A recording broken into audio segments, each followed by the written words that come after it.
Alors, grand jour pour moi puisque c'est aujourd'hui que j'ai en main mon premier Android.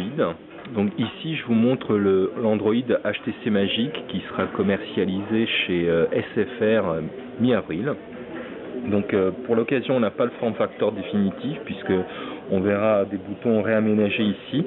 Mais pour l'instant vous voyez déjà des dispositions de boutons assez similaires au BlackBerry, donc des crochets, maison, revenir et raccrocher.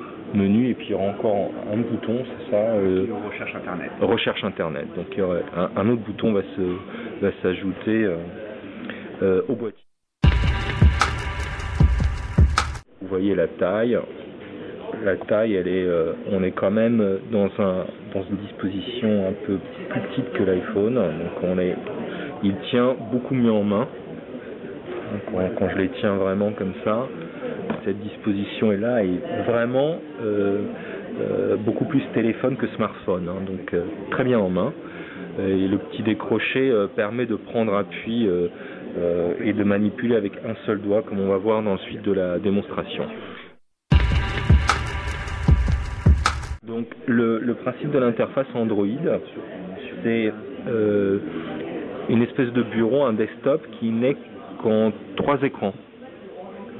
Donc le fond de l'écran vous indique de quel côté de l'interface vous êtes. Donc le milieu, avec l'horloge que je peux redisposer. Et ici par exemple je peux disposer des applications que je veux utiliser. Par exemple ici j'ai un client Twitter que je place ici et Facebook qui m'intéresse. Donc on ne va pas rentrer trop dans le détail de ces applications là, mais vous voyez qu'elles existent complètement. Voilà, vous pouvez très bien fonctionner avec la perle, donc si jamais vous n'êtes pas très tactile, toute l'interface est disponible à la perle. Pour les fonctions de base, vous avez le dialer qui est l'application de téléphone avec des onglets vers les appels et les contacts favoris.